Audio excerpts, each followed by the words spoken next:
Welcome back to another episode of the College Tour. Today we're at ELON University with head coach Mike Kennedy. Thank you, sir, so much for having us. We'll jump right into it. You're entering season number 24. Been here for 23 seasons.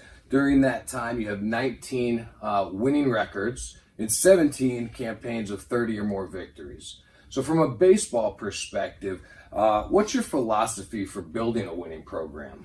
Yeah, I mean, it's twofold. You'll get the routine answer about being surrounded by good people, but outside of that and what you're looking for in your ball club, I think it goes year to year. But certainly for us, we try to recruit athletes, guys who move well, guys who can do different things, play some different positions that are interchangeable in where they can be on the field. That's very important for us from a position player standpoint. I think if you look at our history and where we've tried to be good at has been good up the middle. You know, we've been very solid on the mound. We have a pretty good history with our catching and having guys play at the next level at that position. And then center field has been a great position for us. We've had a lot of really good athletes come through here that have played a good center field. And, you know, our foundation is if we feel like we can be pretty good up the middle, we can piece some things together around the edges and be competitive. So you're one of those coaches that believes in terms of recruiting, go up the middle, those are your athletes, and then you can kind of disperse them around the field? Yeah, absolutely. And sometimes you get away from that based on, you know, what happens to the draft and those type of things. You know, you'll lose a guy or two here or there that you weren't expecting, and boy, all of a sudden you just got to feel a need. But typically what we want to try to do is get the best athletes we can up the middle, and you know, if they're not a shortstop in our program, they can be a pretty good left fielder in our program, that type of situation. Right. And that's an old, you know, that philosophy has been around with a lot of people, but it seems to be growing as well. Yeah, and you know, back in the 20 years ago, you heard about it all the time, and I think it's rearing its head again. You're seeing more and more people get athletes. Right. I think, like, when I talk to some people,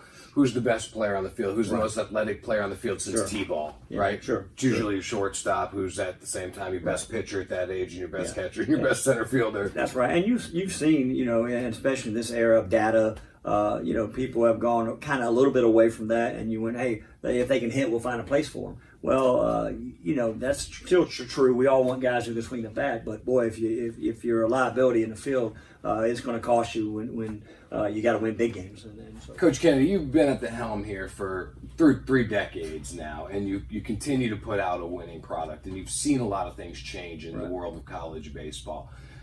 Do you see kind of the evolution of the game, maybe where it's going, and anticipate any changes that you want to stay ahead of the curve on?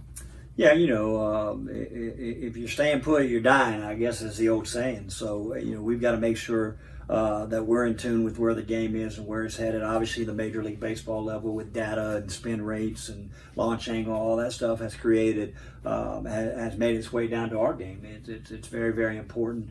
There's not a time now where we don't throw a bullpen without a Rapsodo. You know, we're not in here, you know, just trying to figure out how to get guys out. Now we're trying to figure out how to design a pitch and, you know, how to get a guy to kill some spin and, you know, some of that kind of stuff. And I think that's the biggest change in our game. You know, I'm an old guy, man. I got some old school ways, and, you know, I believe in a lot of things that you know, that I taught 20 years ago. I think, you know, you can't reinvent the wheel. I'm a firm believer of that. But I do know that it's important, especially in recruiting, and especially, you know, as the game evolves, to make sure you're either right there with it or you're trying to get ahead of that curve. And we're like anybody else. You know, there's some challenges financially at a mid-major when you're talking about Rapsodos and, you know, flight scopes and those type things. But we're very fortunate here. We have flight scope, we have Rapsodo. So, you know, we feel like we're ahead of the curve on those things and trying to implement them in my old school ways where, you know, I don't really care about your spin rate. I need you to get some outs, you know, that kind of stuff. But at the same time, how can we make a guy better to get him to spin the ball or kill some spin, get some sink? And, you know, what are the metrics telling us? And, you know, how do we get them there? We understand that's important. We understand that that's where the game's going. And, you know, so we're doing the same thing. Right. And you mentioned just kind of the financial obligations it takes to bring some of that technology in. You know, my experience out there, I think people believe that colleges can get whatever they want. Can just walk in and, you know, just because of everything that's out there that they see, right? That's not how it works. No, certainly not. You know, some of your Power Fives have that luxury, and, you know, those leagues and those teams have been good enough that, boy, they've got great support. They're able to do that. But at a mid-major, that's a challenge sometimes. And you have to figure out what's important for you, what's important for your program. I'm a big believer. There's it's a wise tale, but there's lures to catch fish and there's lures to catch fishermen. So you got to make sure what you're putting your money into, especially from a technology standpoint, is going to benefit you. If you go out and you try to buy everything that's out there, man, you get a bunch of nothing sometimes. So it's a challenge, and making sure that it's going to apply to how you coach and how you're going to make guys better is a big challenge. But you got to find ways to make that happen financially and donors, etc. How does that work? I was going to ask, is it donors? Is it Sure. events? I mean, Yeah, you're not selling chocolate on the corners and doing car washes like they do in high school. Yeah, those things are out. We've kind of graduated from that a long time ago. So how does it work here? But you are reaching out to former players, donors, any and everybody that can help. We run a few golf tournaments here and there. We're like anyone else. We have a Champions Club where you can donate directly to ELON Baseball, and so we have all those things in place. Right. But those are at a higher level versus just a car wash or a candy bar sale. Right. And I just think that's and that's not an image we want to portray anyway. But that's a good I think point. it's a message that people need to hear, that you guys are fundraising the same way as the lower levels fundraise. Just they're different. They're bigger events. They're not the candy bars, but you have to do that also. Yeah, absolutely. There's no question. And you're trying to find people who are on board with your program and willing to help in a lot of ways. Financially is just one way of that. It takes a very special and specific type of student athlete to fit the culture here. So both on and off the field, what kind of recruit will fit well here for you guys? Yeah, initially you've got to be a great student here. Our school academically has got very high standards, and we don't get any exceptions because we're a baseball team or an athletic team. So guys have to fit the bill here academically, and that's priority number one. There are some issues with that. There are some challenges with that. We see some kids we'd really love to recruit, and then we see some GPAs and some test scores. It's like, you got to mark him off. So it makes it a little bit more challenging. But at the same time, once we get a kid on campus and he's here, we don't have as many issues academically as you might somewhere else. These kids are usually pretty good in the classroom. They have pretty good study habits. They carry themselves in the right way academically. So that part works out very well for us. In terms of, a student here and where they fit culture-wise from a baseball standpoint, is we want good kids, man. We want kids who are great teammates. And again, it's a cliche. It's probably an answer you're getting from everybody. But certainly, those kids who don't fit in and have a hard time being a good teammate, they struggle, because this is the college game. It's not professional baseball where your at-bats matter and that's all that matters. And, we're all in it for the same reasons, and we want guys to aspire to be really good and play at the next level, and that's a personal goal for those guys, but trying to do so in a team setting here. So that's really, really important to us. How do you figure that out, though, right? Because you don't necessarily get to see these guys all the time at the high school or travel level. So, what do you do to figure out, is this a good teammate? There are a lot of things off the field you can do. You're going to reach out to guidance counselors. You're going to reach out to coaches. You're going to reach out to, family members, people in that area. We have a lot of alumni, in the general areas where we recruit, especially in the Northeast, that have ties and that know people in those areas. And we can throw out a name here and there and go, hey, what do you know about this kid? Oh, yeah, I know that kid, super kid. Or, you know what, that kid's got, a little bit of history. So we'll definitely do that. That's part of what we do. And, sometimes, with where we are in the state of travel ball, you get to see them a ton. So, what we'll try to do is, once we've got a good feel for where they are talent-wise on the field, we may not pay as much attention to their giving at bats that day, but I'm going to watch them in the dugout. I'm going to watch them how they're collaborating with their teammates. I'm going to watch them how they're responding to their coaches, how they respond to an umpire or a bad call. And some of that stuff, you can overlook at sometimes because of the talent. But boy, the more that you see of some things that don't fit into what you're trying to do, it's easier to move on to another kid. Do you think these kids get caught up with the at-bats, the innings pitched, the strikeouts, and don't realize maybe how much you're watching the other things? Yeah, certainly. The game has evolved and changed. I've been doing this for a long time. I'm kind of an old man in this game now. But we talked about it on the side a little bit about Legion Ball and being able to see kids. They played hard for their town. They were trying to win tournaments, whereas now in travel, they're trying to post numbers. Right. Hey, let me hit 88, or let me hit a couple of doubles, or let me throw 96 across the diamond, or whatever it is, and they get away from the other things that are important. And sometimes you can get not respond the right way, and it tells a coach a little bit about how you are and whether you'll fit in. So this wasn't part of the planned questioning here, but since you're bringing up some great points, I'm going to try to build off it. How much stock do you put into the numbers, the metrics, or the rankings that you find on these online platforms? Yeah, not a ton. I mean, it's a starting point. To be quite honest with you, it'll give us some information on where to start with some guys. But once we have a feel for who they are, their metrics, where they are, it's now what we're going to do with our own eyes. It's kind of like the old saying, who signs your check? Well, then that's the guy you got to be able to impress. And so certainly, Coach Huffstetler, Coach Van Redmond here, Sean when he was here, Micah when he was here, their eyes are going to tell the story. What they see is what we're going to trust and go with. But that information, that data, those numbers are all things that will get you on the screen, so to speak. But certainly we're going to play with what we see our eyes. So what if a kid doesn't have any numbers, or is not ranked, or has never been to a showcase? Is that a red flag for you? Not so much that he hasn't been to a showcase. Now, if he's playing in a high school and hey boy, he's not putting up any numbers at all, sure, that's certainly going to be a red flag. But we're not going to recruit a guy if he's hitting 450. In high school, that's not telling us a whole lot. But no, it's. Well, why not? Because you don't know what they're going up against. Right. There are a lot of very suspect leagues over across the country. You're not sure of who they're playing, what kind of talent they're facing, and some guys. I was telling a few of our guys yesterday, you ought to be able to get out of bed and hit 300 in high school. So.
Some people believe that over-recruiting is just kind of part of the D1 game when you're trying to compete for a national title. However, you guys are very careful about what you do, and you continue to put out a great product that's contending for Omaha and expects to be there every year.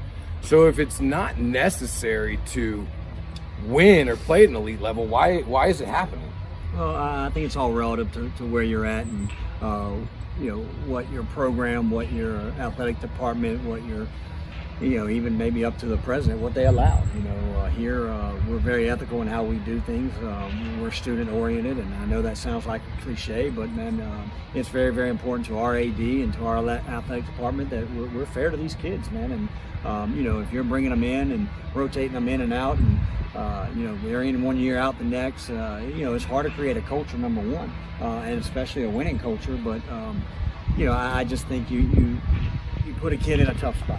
And what we want to try to do is make sure that when we're out recruiting, we're getting kids that can help us meet those goals of winning a CAA championship, get to a regional, and then hopefully on to Omaha. But you do that by having a good understanding about these kids and knowing what you're getting. If you don't know what you're getting and you run them in and out, boy, you create what I think is a very challenging culture to win. And I know you can't speak for other programs. Your opinion, though, why is this a growing part of the game?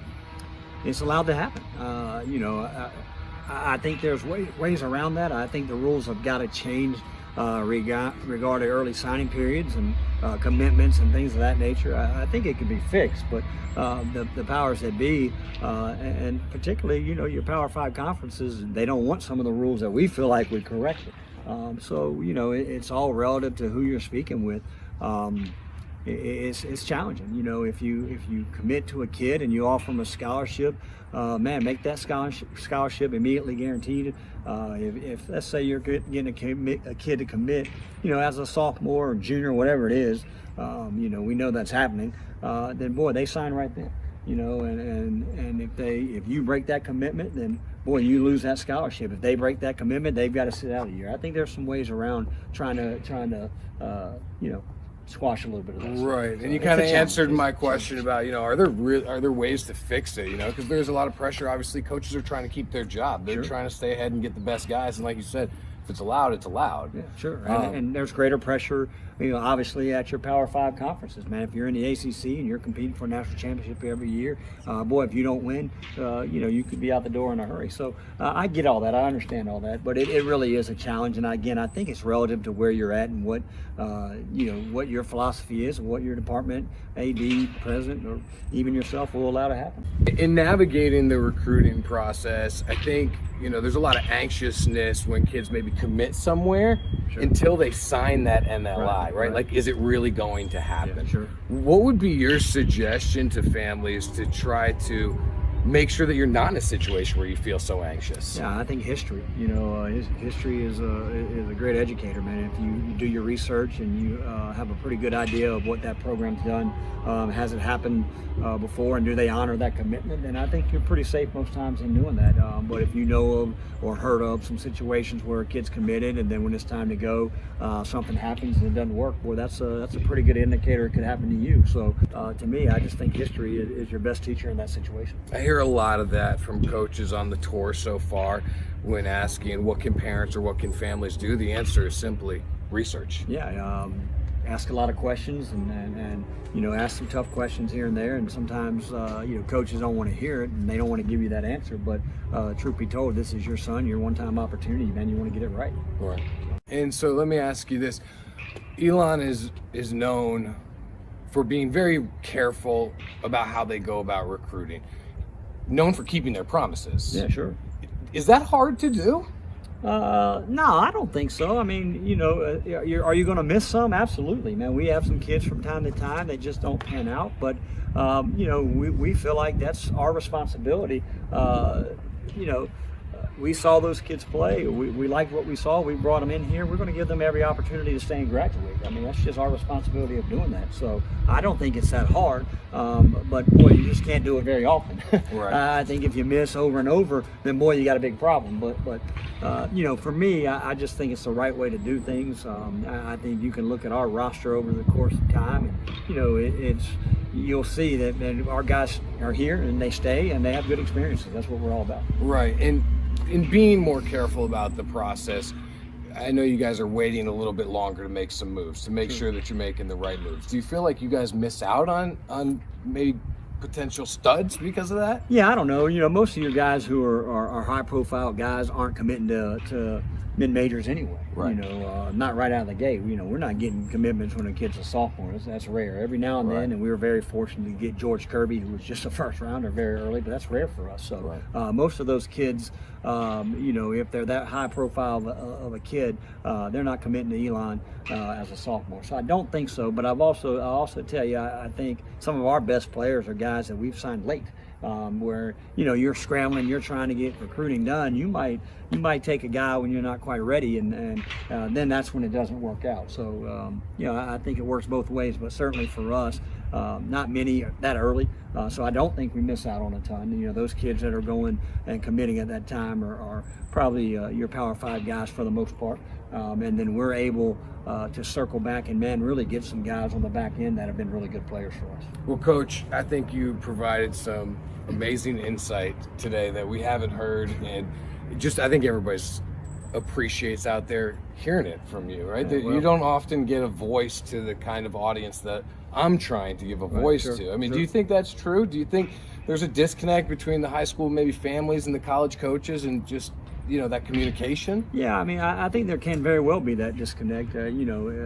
If you look at what kids are after, boy, they're after a scholarship. And, a lot of times that you hear what you want to hear, and you do what's going to put you in the best position that you think at that time. But over the course of time, as you balance things out and you weigh things out, it's not always the right choice. So, for us, it's we want kids again that want to be in our program, that are obviously got to be academic and but play hard and get after it and are very, very competitive and can handle a loud coach. A guy that cares about them, but's going to coach them. And I think that's what we do well here. Your answers today are awesome. I appreciate you so much. Great place. No, thank you, man. Good luck this season, Coach. Appreciate you guys taking in Elon, man. We love it. Absolutely, Coach.